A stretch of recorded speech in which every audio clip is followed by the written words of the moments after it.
Welcome to another edition of Anthony T's Horror and Wrestling Show. I'm Anthony T. In this edition, I will be talking about Tony Khan and his Twitter meltdowns. Seriously, calm down.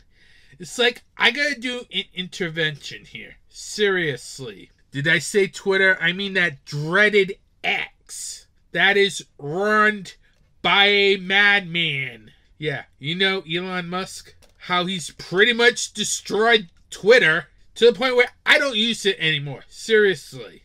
But that's all I'm going to say about X or Twitter or whatever it is. But anyway, I will talk about Tony Khan's meltdowns on that platform. Then I will talk about why movie theaters have abandoned this whole strike and instead caved into Taylor Swift mania and how they don't give a damn about the strike ending anytime soon, as they want to start to ride the waves of all these popular music artists. Because let's face it, you're not getting much movies out there. Plus, the fact that whatever comes out is not doing so well in the theaters because nobody's promoting the film. Literally, because, well, we're in a strike. It's hard to promote a film when everybody's on strike. And that's probably why a lot of these films are failing.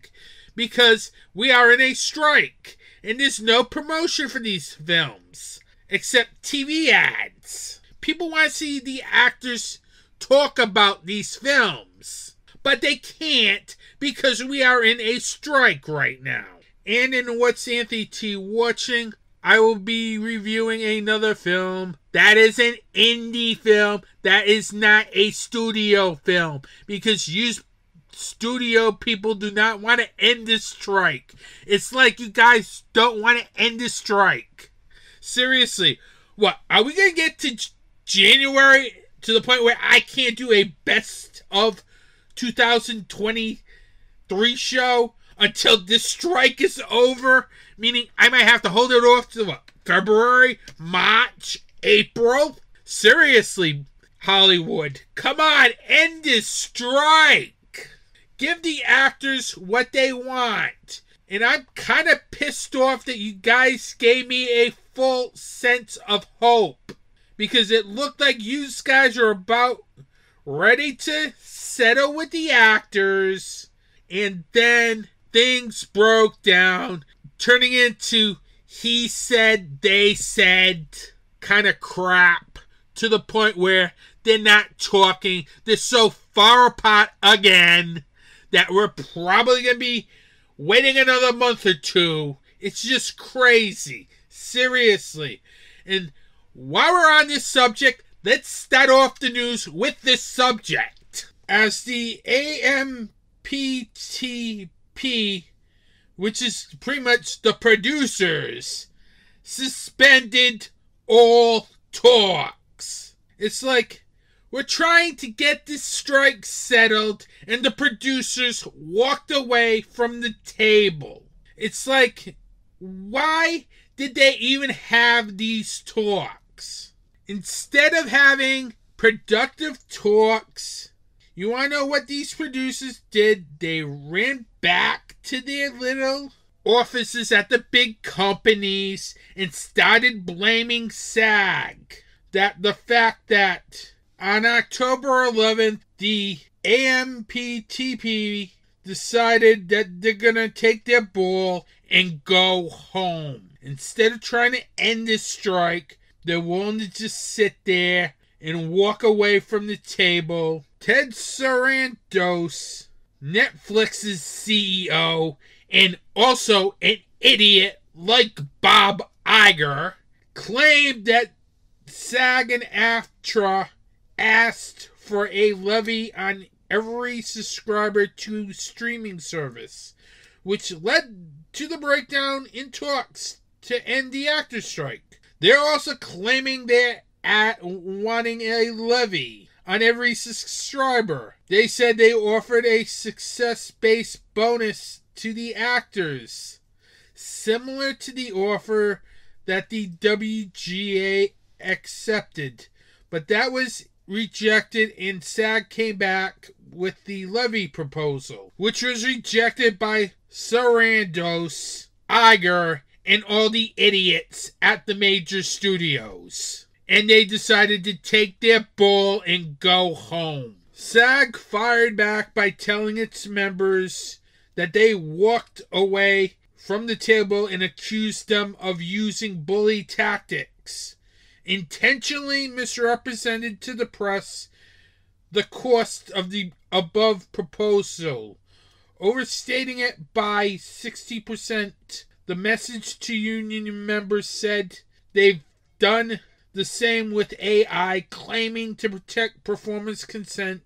but continuing to demand consent on the first day of employment for use of a performance digital replica for an entire cinematic universe or any franchise project. Now, this is coming from like various sources like The Hollywood Reporter and Deadline. It's just ridiculous, seriously. I really do believe the studios are trying to pull a fast one with the actors here. And the fact that we're still talking about AI is ridiculous. Come on, Hollywood. You already gave in to the writers about AI. Now get rid of this idea of AI for actors. Seriously, none of these big-time actors who go into big franchise projects want their likeness used for future films without their consent. It's ridiculous. It's like you're going to stop making franchise films on computers. I don't want to see that. Seriously. You can just pop in your main actors, get some background actors too to film the rest of the spots, and you have your movie. No, I don't want that. Seriously. Come on, Hollywood. Come on, you idiotic producers. It's ridiculous you're still talking about AI here. AI should not be used in cinema, period. AI will be the death of cinema. I've said this once, and I will say this for the 900th time. AI will be the death of cinema. Because AI does not bring anything new or any authenticity to the film. It's just one of those things where it's just a film made on a computer. That's it.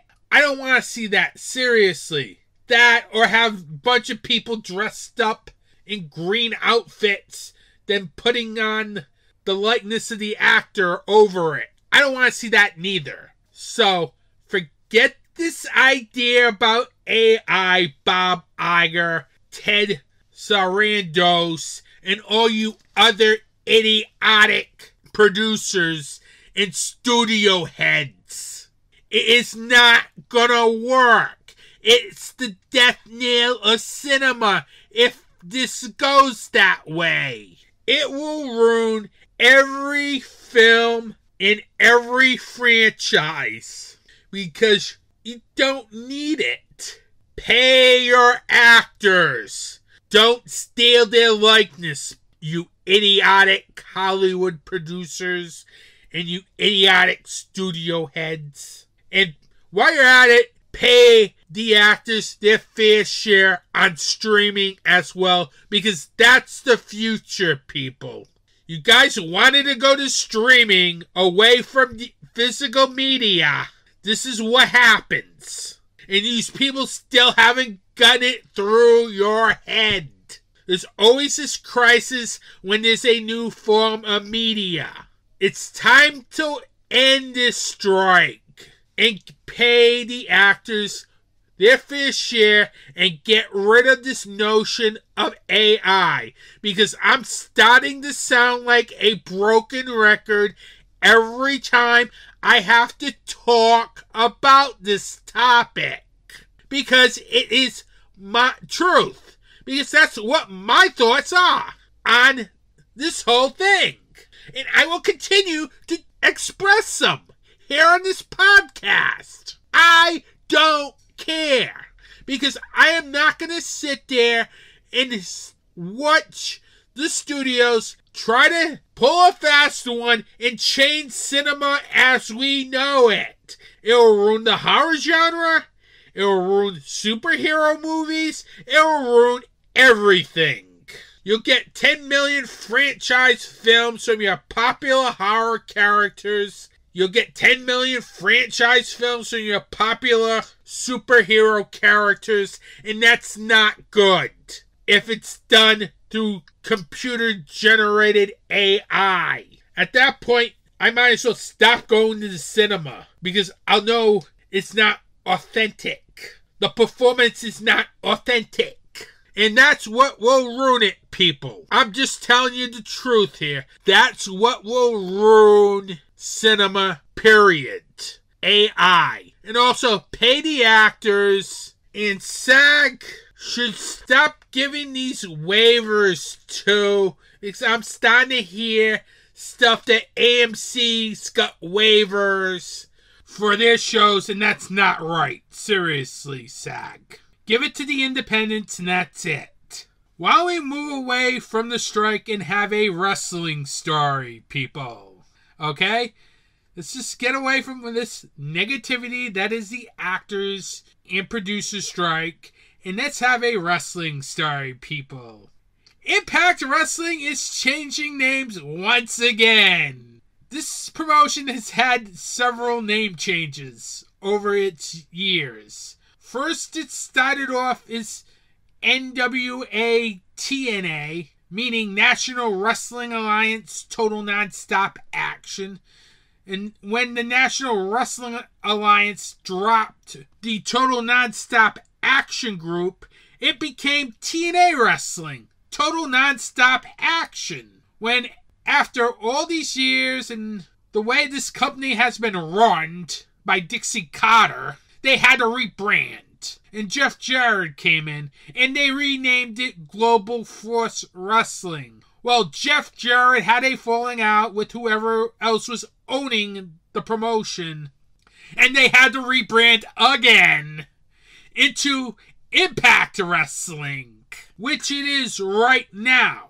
Then, at the end of their Bound for Glory pay-per-view, they played a hype video that featured people like Frankie Kazarian, Eric Young, Jordan Grace, Eddie Edwards, Josh Alexander, the Motor City Machine Guns. And they had a bunch of other people in this almost 5-minute video package unveiling the new name for this promotion.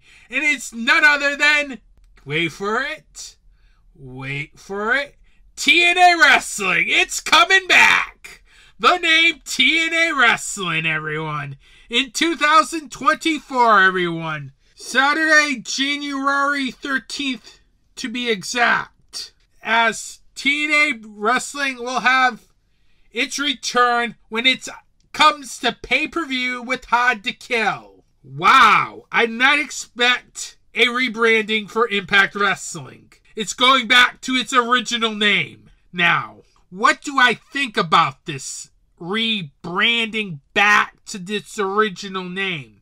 Well, I did not have that on my wrestling bingo card for 2023, that Impact Wrestling would revert back to TNA Wrestling. But it's going to happen in January 2024. And it's probably a good move for the promotion. A, it's going to get buzz instantly because you're trying to get buzz for your promotion.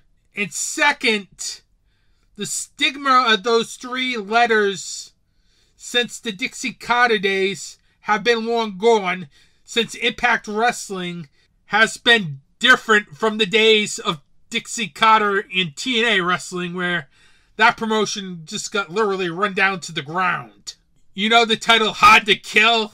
That promotion should not be around. But it's still around in 2023 going into 2024. So my guess is they probably brought it back because there probably is a demand to go back to the original name. Plus the fact that it's a totally different promotion from the Dixie Carter days. And from what I heard, it's a totally different promotion from the Dixie Carter days. It's hard. I cannot watch every single wrestling promotion. I can barely watch AEW week in, week out. That's how hard it is, seriously. Trying to divide up time for every wrestling promotion. Literally. It's like, I don't even have time for WWE. Game Changer Wrestling, I don't even have time for much anymore, neither. Because I've been so busy with other things. Plus, I got horror to worry about, too, for this podcast. And I gotta watch a lot of horror films, too. Which is my passion, too, besides wrestling. There's so much I can do in one day. Literally. But I'm glad that this promotion is back to where it was at the beginning of this promotion. Because at the beginning of this promotion, it was a great promotion. Seriously. It's back to almost to that level. And it's to the hard work of the people at Impact/TNA Wrestling to get it to this level, to the point where they can get rid of the Impact Wrestling label and rebrand it back to the original name of the promotion. It's going to be interesting to see what happens when TNA Wrestling gets back to TNA Wrestling. Will it be continuing the same way it's been continuing on an uphill trend when it was at Impact Wrestling? Or will it go downhill again? Only time will tell, as I really hope this promotion succeeds like I do every promotion. The more promotions that are out there, the more places wrestlers can work, and that's a good thing for this business. And with that, that's the news.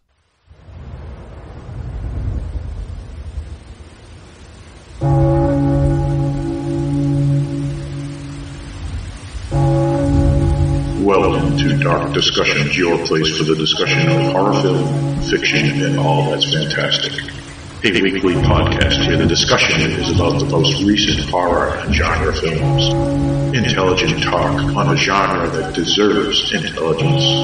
A conversation between co-hosts discussing not only the film, but also the connotation that the directors and screenwriters are trying to articulate. When you want more than a review, listen to Dark Discussions. And speaking of perception, there's just one more scene I want to talk about, which is after Caleb discovers that Kyoto's a robot. Kyoto kind of peels off her skin, showing him what's underneath. Now, wait a minute. I know where you're going with this, but tell me you weren't already thinking this 15 minutes earlier in the film. Exactly what he's thinking at that moment. Which is he's a robot, too. Oh, I considered the possibility. Right, and that's what I like, is the fact that the writers were smart enough to know that this is what the audience would be thinking. We've all seen Blade Runner. Right, exactly.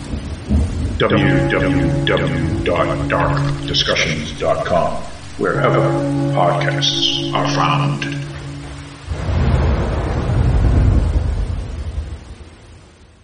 Welcome back. Now, this is the part of the podcast where I really don't want to go into this, but I really have to because I really need to talk someone off a ledge here, because personally, you know me, I am an AEW homer. I love AEW a lot. I admit it. I give AEW more time than WWE on this podcast.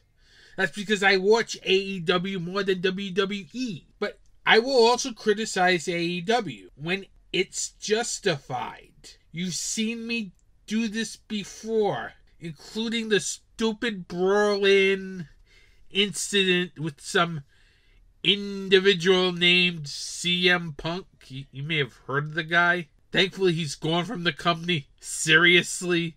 Because I couldn't take any more of the stupid drama of his seriously. It was literally starting to ruin my enjoyment of the product a little bit.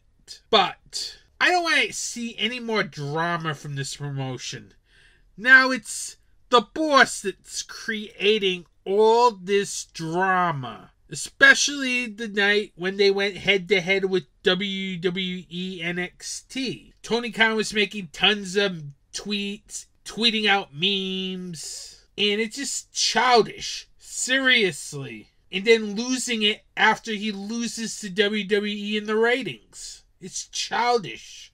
On top of that, he's been going to Twitter about contract tampering, which, okay, maybe I can listen to, because after all, it is your business. And if someone's trying to tamper with your business, I get it that you're mad. Seriously. Because personally, if I had a wrestling company and another wrestling company was trying to contact my wrestlers, I too would be pissed off. I don't know if I would go to Twitter or X, as I always keep calling X Twitter. That's because I hate X. I really do. I hate the platform.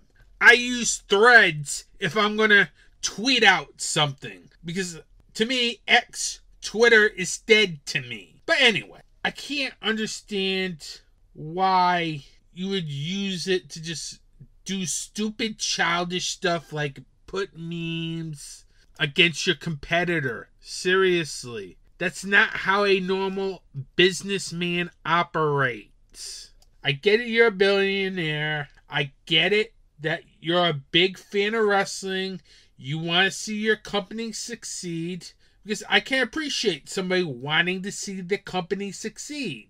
But when you become the topic and do these stupid things like these memes and DM fans, it looks bad on your brand. It looks bad on the company. It looks bad on you. I just don't get why Tony Khan does this. Seriously. Don't get me wrong. He's really done a great job with AEW. But he's taking his focus away from AEW and starting petty fights on X. And if he's starting petty fights on X, eventually it's going to bleed into the product. And once it bleeds into the product, it's not good for the company. It's not good for the wrestlers. Because the wrestlers depend on you as a leader to keep this company afloat, to keep this company moving towards a positive direction. Look at their last 3 shows. They've done a lot of business between All In, All Out, and Wrestle Dream, with ITNWWE.com listing the buy rates for All In at 192,000, All Out at 100,000, and Wrestle Dream at 135,000. That adds up literally to over 400,000 buys between those 3 pay-per-views, all in a 5-week span. That's a very good number for 3 pay-per-views in 5 weeks. Tony Khan needs to focus on his company. Seriously. Because you want to continue on having that growth that continues to make this company very viable. Considering with the rumors of the National Wrestling Alliance being picked up by the CW, this is going to be a fight for number 2. Do I think AEW still has that edge? Yes, definitely. Because the National Wrestling Alliance needs to at least draw thousands and thousands of people before you can literally consider them a viable number 2. Because they're more like a viable number 3 now with the CW deal. Because Impact Wrestling does not have a major TV deal. But Tony Khan should worry about his product and his product only. Not what WWE is doing. Not what the National Wrestling Alliance is doing. What Tony Khan is doing with All Elite Wrestling. It'll help the product. It'll continue to generate the positive buzz, which has been lackluster recently. But there's been some good TV there. But you need to get that translating into positive buzz. And tweeting all the time, throwing temper tantrums on X will not get you positive buzz for your product. It doesn't help the product, it hurts the product. He needs to tone down on what he says on Twitter. he needs not to take everything seriously. Twitter is not a good place. Trust me. It's where everybody complains and whines. Oh, how this is not good. Or that's not good. And yes, I said Twitter again. I meant X. I'll never get that out of my head. I'm sorry. If I was going to go on X right now, I'd be whining about Bill Belichick and the New England Patriots. That's how pissed off I am about the New England Patriots. But I don't spend my time on Bill Belichick and the New England Patriots. Maybe just throw a hashtag fire Belichick. That's about it. I'm not going to spend all day, every day, whining about it or posting memes of how my quarterback is awful. Look at it this way, Tony. You got something going right now. AEW's doing good. Your football team, the Jacksonville Jaguars, are doing good. Plus, you have Fulham in the Premier League. I know it's a lot on your plate, but slow down. You don't need to go on X. If you're in a bad mood, try to talk with someone about your problems. Don't let the IWC get under your skin because, well, they can get under your skin easily. Leave them alone. Just focus on putting on great shows week in, week out. We all be happy. Just don't get into that trap where you're fighting with fans, fighting with your competition. Just put on the best shows you can and try to recapture the magic you had and get some more people in seats. Because I love AEW. I don't want to do this segment. Trust me, I really don't want to do this segment. But I had no choice after Tony Khan was going off on X after WWE beat AEW. And it's an NXT show. It's their third brand. Calm down. WWE just threw every last big name at that show purposely to get under your skin, and they did it. Don't let them do it to you, Tony. Seriously, please. Just take deep breaths and put on the best show possible. Because when you're focused, Tony, AEW is great. Every day there's a family struggling with hospital bills to care for their sick child who is fighting an illness. There's a woman who is fighting breast cancer and is having trouble making ends meet while paying for their treatment. And there are burn victims that are going through treatments to heal their deep wounds. There is a charity in the horror community that helps these people. Scares That Care is an organization that helps families deal with the bills for their child. They help women get the treatment they need to fight breast cancer, and they help people who are dealing with severe burns get the help they need to heal. Scares That Care is a 100% volunteer organization and 501c3 nonprofit charity that is dedicated to helping these people in fighting real monsters. To find out more information or to donate to Scares That Care, you can go to www.scaresthatcare.org. Every donation helps Scares That Care fight real monsters. Hi, I'm Anthony T. And I'm Director Andrew Duran, and we are the Two from Hell. And we're putting Rated R back into podcasting. Every month we will be dropping an episode on the Dark Discussions Network. We'll be chatting about some of our favorite films, news, reviews, and maybe interviews. You can find Two from Hell on Apple Podcasts, Google Podcasts, Spotify, and other podcast providers. And don't forget to like us on Facebook and Instagram at Two from Hell Podcast. Trust me, you're seriously not going to want to miss the show.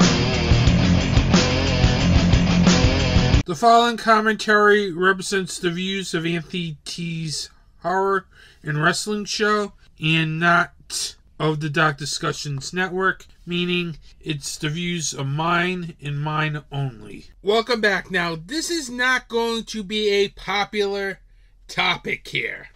In fact, this may not be a popular rant, but I have to rant about this because I am sick and tired of this actor strike. First of all, I support actors in this strike because they need to be paid fairly and they need to get rid of the idea of using AI because that would be bad for cinema. But it seems like the studios are still willing to drag this thing on. And it's just continuing with no end in sight. As I'm recording this rant, the actors have been on strike since, July? This has to end soon, please. And it seems like the studios don't want to end this anytime soon. It's getting to that point of the year now, everyone, where we're talking about having a TV season with tons of reality programming. And that's not good. Seriously. I hate reality TV. But still, we need to have this strike to continue. Let's see if they're willing to sacrifice an entire TV season for their greed. And another thing that's really troubling, a lot of people are still going to the movie theaters week in, week out. And when you continue to go to the movie theaters, buy the DVDs and Blu-rays, buy the digital copies on places like Fandango and other streaming platforms, Amazon Prime, you're helping the studios make money. I refuse to buy films from the major studios. I refuse to go to the theater to see films from the major studios because by seeing a movie and by buying a DVD or Blu-ray from a major studio, you are helping the studio out. And if they keep making money off you by going to see movies in the theater and through home media, they're not going to want to settle this strike. They'll continue to lose money, sure, but they're still going to make a lot of money. They need to lose a big, huge amount of money before they realize they need to settle. Because they need to settle now. Because this is ridiculous. They're petty. And I really wish the theater owners would push them on this issue. Seriously. But the theater owners apparently don't want to push this issue. Because they are just going to go and look and latch on to people like Taylor Swift to make their money in concessions and to continue to keep their businesses open. And the theater owners should be demanding these studios to settle this actors' strike. Because them sitting on the sidelines and now coming up with ideas like Taylor Swift and latching on to her popularity, and they can make much money off that, is showing you they don't care about the strike neither. It's like they might as well just be in line with the studios, quite frankly. Because I would have thought the Theaters Association would be pressuring the major studios, but they are not. This is why we need to pressure the major studios. The movie theaters don't seem to care, as they're really latching on to Taylor Swift to save the day for them. Because I'm telling you, they're doing this because they know these movies aren't going to draw well because nobody can promote these movies. And now it's to the point now where I think we need to boycott the movie theaters as well, because they don't seem to want to end this strike. They want to find other alternatives, like having concert films. Let's have Taylor Swift. Let's have who's ever popular, and let's have them have a concert movie on the big screen. while we have an actors strike that seems to go on forever. And the theater owners are doing nothing about it. Instead, they just want to latch on to people like Taylor Swift. And that's not a good thing, people, because it's not the way cinema should be. We have to boycott the studios, apparently, because the theaters are not going to boycott the studios. They're going to find the alternative. And they found it in Taylor Swift. Meaning, if this thing continues, they'll continue to find top recording artists to take over big screens. They'll have plays on big screens. And those will be the source of entertainment for these theaters. Because they're not willing to sit there and wait for this actors strike to end. They'll just move on and get something on that screen. They're not going to sit around and wait around like the last time during the COVID pandemic when that ended. This is not good for cinema. This is not good for the movie business. This is not good for anybody if theaters are now getting ideas to put Taylor Swift on their big screen. That tells you that they have no faith that the major studios and streaming companies will end the actors strike anytime soon, because putting Taylor Swift on the big screen has worked out very well for the theater owners. And this is the major problem, people. We can't expect these actors to get back to work if we continue to support the major studios, everyone. The theater owners aren't going to help us get these actors back to work because they already have Plan B, and it's all the Taylor Swifts in the world that can draw regardless of media platform. I'm telling you, people, we need to boycott the movie theaters. We need to stop buying DVDs and Blu-rays. We need to stop buying digital copies of films from the major studios so we can pressure the major studios to end this silliness of a strike, pay the actors a fair wage, and stop this AI nonsense. Because that AI nonsense will kill the industry and kill cinema as we know it. So please, boycott the theaters, boycott buying DVDs and Blu-rays from the major studios, and boycott buying digital copies from the major studios. This is the only way we're going to send a message to all these major studios like Bob Iger to pay a fair wage and get rid of this AI nonsense. Because the longer this thing goes, the more it's just going to hurt a lot of hard-working actors, because you're not forcing the major studios to settle with the actors. You can follow Anthony T's Horror and Wrestling Show on these social media providers at Anthony T's Horror and Wrestling on Facebook, Instagram, and the Slasher app. You can find Anthony T's Horror and Wrestling Show on Apple Podcasts, Google Podcasts, Spotify, and other podcast providers. You can also listen to the podcast at youtube.com/@filmarcademedia and darkdiscussions.com.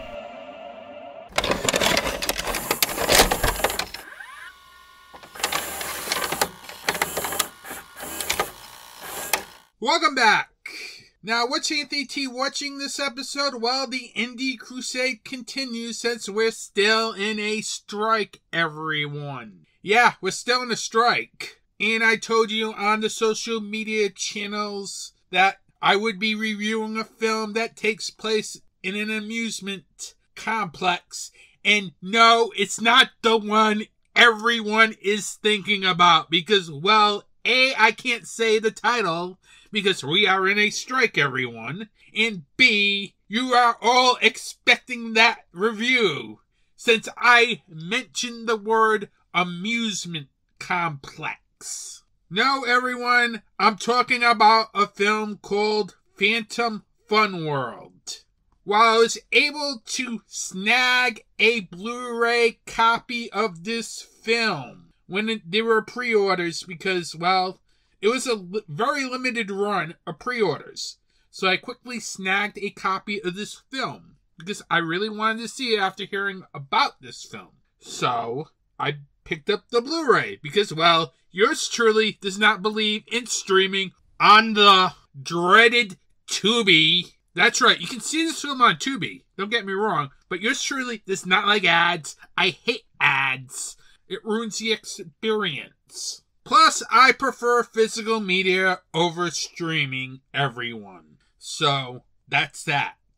Anyway, as per introduction to every film on the Indie Crusade, I will read the plot synopsis of this film because, well, this is a film most people have not heard of. And the synopsis goes as this.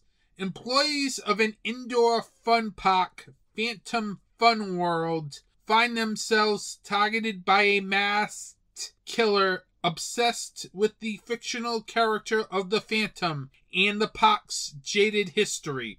Now, what attracted me to this film was the fact that it has a killer title. Sometimes a title to a film will sell me on a film. It's just the old video store days, everyone, where the film has a great title, so much so that you have to check this film out for better or worse. And that's what really got my first interest in this film, quite frankly. The fact that it had a killer title. So, of course, I'm going to try to find a way to buy this film. And, of course, I joined the group after hearing about this film through a source. And that title rang a bell to the point where, yes, I need to see this film, for better or worse. And thankfully, I did see this film for better or worse, because I really liked this film. One of the reasons why I liked this film was the direction of Tory Jones. He does a very good job with the way he directs everything in this film. He does a good job keeping the action moving. In a slasher film, you need the action to continuously moving while also providing space. This film does that very well here. He does a great job directing his cast, as I think his cast was very good in this film, as they had great chemistry with each other. I also love the appearances of Elsie Holt as the killer Phantom in the film, and Ari Lehman in a small role here, as I thought both of them were very good in this film. Jones also does a very good job with the way he directs the kill scenes in this film, as they have a level of brutality to them, which is something you want in a slasher film, especially with these underground slasher films, that you get some brutality to separate yourself from what's out there, as literally I thought the kill scenes were handled very well, very gory, very intense. It helped with the action. Another thing that I really liked about his directing here was the way he handles the dramatic scenes in the film, especially with the main character and her struggled relationship with her alcoholic mother. He directs those scenes very well here, as it really helps elevate the main character in the film, and gets a very good performance from Celeste Blandon, as she really does a great job with her character here, especially with the dramatic scenes in this film, as those are some of the best scenes in this film, the beginning of this film and towards the end of this film, as she handled everything from the dramatic scenes to the action. It's a credit both to her acting and the direction of Tory Jones that really makes this performance very good. The screenplay, written by Tory Jones and Jerron Spencer, does a good job with the way it handles everything in this film. It doesn't rush to 10 million kill scenes. Yeah, you have consecutive kills at a time, but you're dealing with an 80-minute film here, so it doesn't go rush to the end. You have breather in it, and the breather are some of the best scenes in this film, with all the dramatic stuff in between the kill scenes. There's also, I think, a kill scene in this film that was very well executed, dealing with the main character and her personal life. As I think the whole personal life thing with the main character in this film and that subplot worked very well in this film, as it gave it a level that helped it make it not feel like this random slasher film that just focuses on kill scenes and that's it. This does have a story, and that story in that subplot is very good here. And it really helps drive the kill scenes in this film. I really wish more writers pay attention and create good backstory for their lead characters, as Phantom Fun World is an example of one of those films where you can create a great character through a great backstory. And they did it very well by making her story so tragic and everything. It made me invested in the main character of this film. The other thing that I liked was the fact that it does a good job with the way it comes up with its surprises in this film. Because there was a couple of scenes where I didn't think was going to happen. Seriously.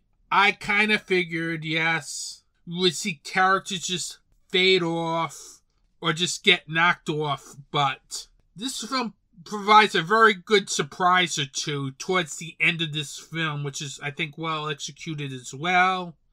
Because I did not see that coming. Seriously. I just thought it would play out a different way, but it didn't.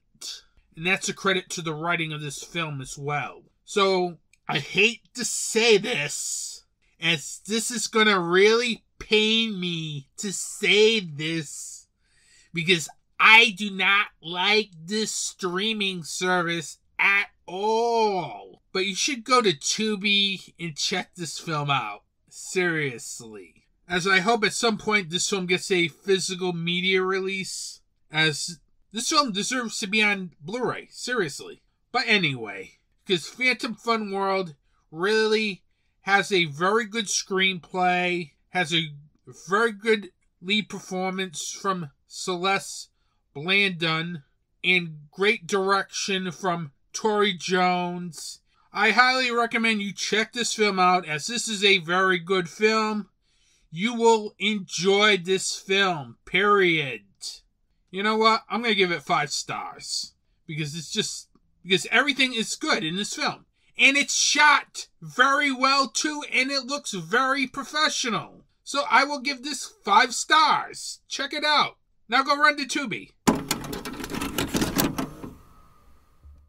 Next episode, I will be giving you my thoughts on Rhode Island Comic Con, as yours truly will be going to Rhode Island Comic Con. So expect thoughts on Rhode Island Comic Con next episode.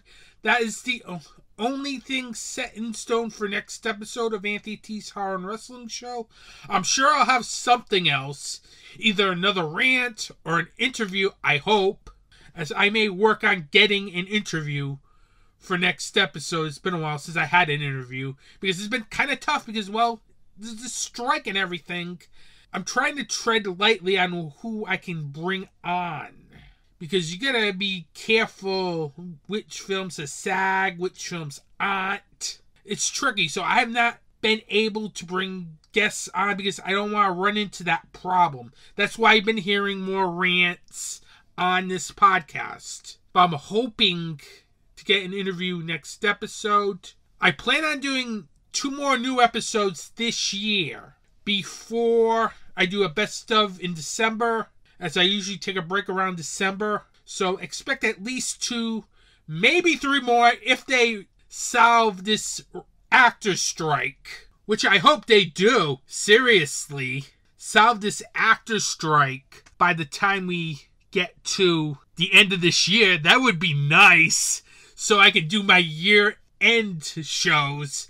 Because if we get to January and we're still in an actor strike, we can't have the best of lists or the Horror Whammy Awards show. We can't. Seriously. If we're still in an actor strike in January, we will not be having it until the actor strike's over. But that will still happen. So don't worry. That's usually a yearly occurrence on this podcast. And I will have a best of episode where I'll bring someone on. But I don't know if I can do that in January this year because of the strike going on. I'm hoping this ends by the end of the year. That would be nice. That the major studios would come to their senses and end this strike and give the actors a fair deal and get rid of this AI nonsense. Enough with this talk. If you like this podcast, subscribe to this podcast on Apple Podcasts, Google Podcasts, Pandora, Spotify, Audacity, and other podcast providers. You can follow Anthony T's Horror and Wrestling Show at Anthony T's Horror and Wrestling on Facebook, Instagram, and the Slasher app. And no, we are not on X. Forget that. I know we mentioned X earlier. There will be no page on X. There is no way I will put a page on X, people. I'm sorry. You can also listen to the show on YouTube at youtube.com /Film Arcade Media and listen to it also on darkdiscussions.com. With that, I want to thank you for listening to this podcast. Have a good day. Support indie wrestling. Support indie horror.